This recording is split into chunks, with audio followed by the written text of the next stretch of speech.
नमस्कार मित्रांनो, आज आपण एक्सरसाइज 2 जो लेसन नंबर 2 ची मेन एक्सरसाइज आहे ती बघूया. Choose the correct option. A complete angle contains dash right angles. म्हणजे किती राईट अँगल? तर कंप्लीट अँगल आपल्याला माहिती कितीचा असतो, आपण मागेच बघितलं 360 डिग्रीचा असतो कंप्लीट अँगल. ठीक आहे, इथेच दिलेलं आहे बघा. अ कंप्लीट अँगल इज 360. मग त्यांनी विचारलंय की कंप्लीट अँगलमध्ये किती राईट अँगल बनू शकता. राईट अँगल कितीचा असतो? 90 डिग्रीचा. मग 90 डिग्रीला आपण जेव्हा 360ला आपण जर 90ने डिव्हिजन केलं तर किती येतील? 4. 90 90 म्हणजे 9 4 36. त्या हिशोबाने 4 राईट अँगल बनू शकतं कंप्लीट अँगलमध्ये. ठीक आहे. सेकंड क्वेश्चन आहे, if the straight angle is divided into 3 equal parts. Same. आता स्ट्रेट अँगल कितीचं आहे पहिले असं हे शोधण्यासाठी पहिले तुम्हाला कळावं लागेल की जे अँगल दिलंय ते कितीचं आहे. तर स्ट्रेट अँगल कितीचं असतं? 180चं.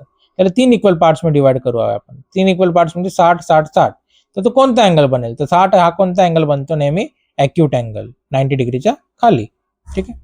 The starting point of ray OP and ray O Q is. Starting point कुठून चालू होतं? रेचं तुम्हाला शिकवलंय मी. रे शोधा एकदम सोपी असते. जे पहिला अक्षर असतं जे सेम आहे, जसं ओपी आणि ओ क्यू, तर ओ पासूनच त्याची ओरिजिन चालू होणार. ठीक आहे. स्टार्टिंग पॉईंट नेहमी काय राहील? ओ. म्हणजे स्टार्टिंगचा जो पहिला येतो तोच. आता dash is infinite on both the sides. Line.